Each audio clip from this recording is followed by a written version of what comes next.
Hi everyone, I'm JD from Willowbound Journals. Welcome back to my channel. This is part 3 of a series where I'm making a vintage themed journal out of this paper bag that I turned into a cover. And so in the first video we made the cover, in the second video I got my pages ready, and now in this video I am going to arrange them all and turn these separate pages into an actual journal. So this is fun. I started off with the parchment paper at the front because there's already something decorative on the inside of the cover. I wanted to make sure there was some writing space next to it. And then I've got the vintage music paper next.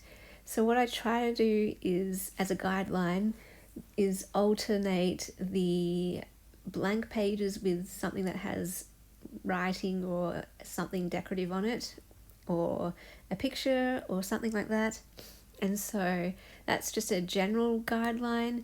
I like to break it up as well, so that occasionally you have a few blank pages together, for example, or a couple feature pages with something on it together, just so that it's not necessarily predictable.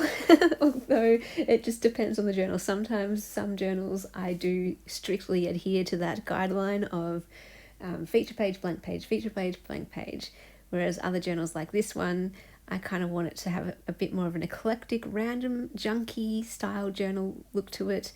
And so it's a bit looser in my adhering to that guideline.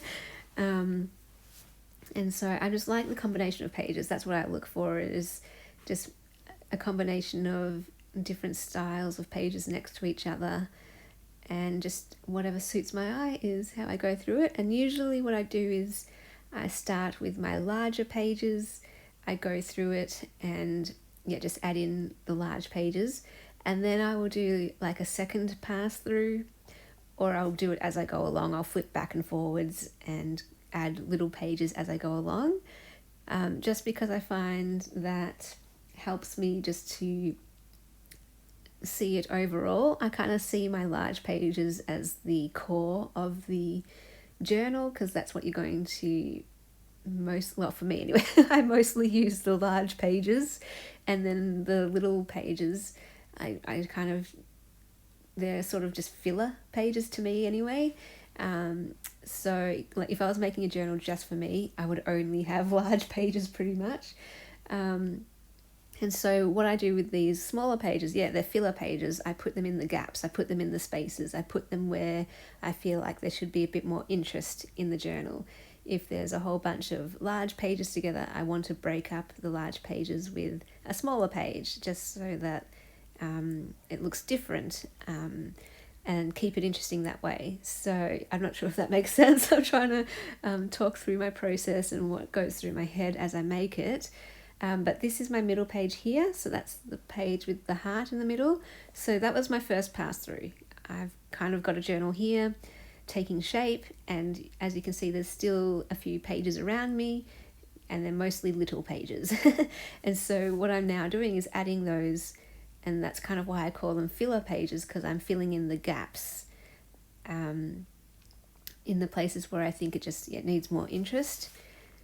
And again, a general guideline that I use is big page, little page, big page, little page, or big, big, little, big, big, little, or big, big, big, little, big, big, big, little.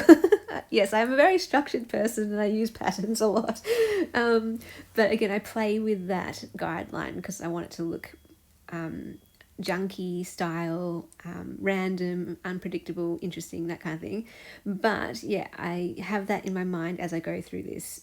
I'm kind of looking, where are there lots of big pages, how can I break those up? But then I also am conscious of where can I place two smaller pages together to break up that overall pattern. There's a lot that goes on in my mind as I make these journals.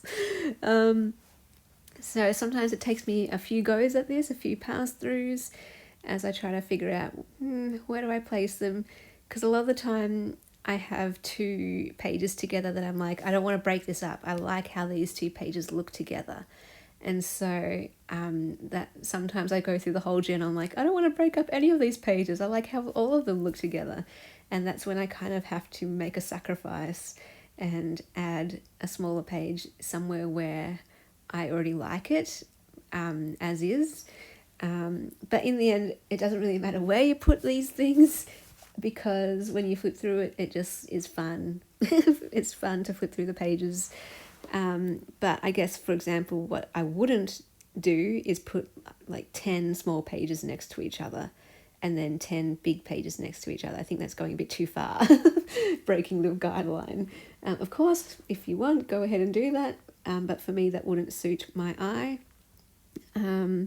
So you can see there's a whole variety here as I kind of flick through. I don't know which one, either take your pick. And I like how some of the smaller pages are in the middle, some of the smaller pages I put at the top, and some of the smaller pages I put at the bottom, again to give variety. I've left one page out because I thought I could use that as some ephemera that I could put in a pocket or paperclip in, to add some writing space and more interest that way. Or no, do I include it actually? What am I doing? Okay, maybe I do include it. And I did have a spare one that I could use. I think that's what happened. Well, thank you so much for watching. That was part 3. I'll see you again in part 4. Bye, guys.